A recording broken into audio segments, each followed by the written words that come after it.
আসসালামু আলাইকুম। আমার সমাজ কুকিং অ্যান্ড ব্লগে আপনাদের স্বাগত জানাই। আশা করছি যে যেখানে আছেন আল্লাহর রহমতে সবাই ভালো আছেন, সুস্থ আছেন। আজকে আমি চিংড়ি এবং লতি দিয়ে একটি রেসিপি করেছি।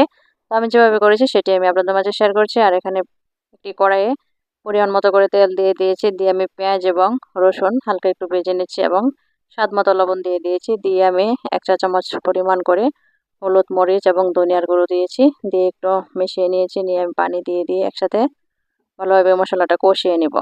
সেজন্য আমি ঢাকনা দিয়ে ঢেকে দিয়েছি। মশলাটা কষিয়ে আসার পর কিন্তু আমি দেশি যে ছোট ছোট চিংড়িগুলা থাকে সেগুলো কিন্তু আমি দিয়ে দিচ্ছি। দিয়ে মশলার সাথে আবারও মিক্সড করে নিচ্ছি। নিয়ে আমি একসাথে কষিয়ে নিব। ছোট চিংড়ি দিয়ে কিন্তু এভাবে লতি দিয়ে রান্না করলে কিন্তু খেতে অসম্ভব রকমের মজা হয়। তো চিংড়িগুলো আমি সুন্দরভাবে কষিয়ে নিয়েছি। নিয়ে এখন আমি পরিমাণ মতো করে একটু ঝোল দিয়ে দিয়েছি। আর এখানে বলক চলে আসলে কিন্তু আমি যে লতিগুলো এগুলো দিয়ে দিব। লতিগুলো আমি আগে লবণ দিয়ে ভালোভাবে ধুয়ে তারপর একটু ভাপ দিয়ে হাফ সিদ্ধ করে নিয়েছি।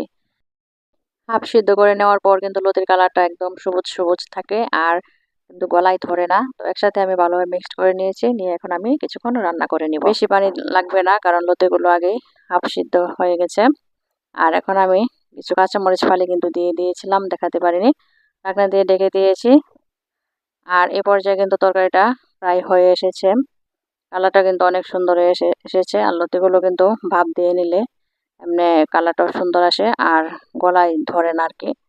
সেজন্য কিন্তু আমি ভাপ দিয়ে নিয়েছি এবং লবণ দিয়ে আগে পরিষ্কার করে নিয়েছিলাম। আর লতিগুলো খুব সুন্দরভাবে সিদ্ধ হয়ে গেছে। এখন আমি এই অবস্থায় কিন্তু তরকারিটা নামিয়ে নিব। লতি আর চিংড়ি এভাবে রান্না করলে কিন্তু অসম্ভব রকমের মজা হয়। সবাই ভালো থাকবেন, সুস্থ থাকবেন। আল্লাহ হাফেজ।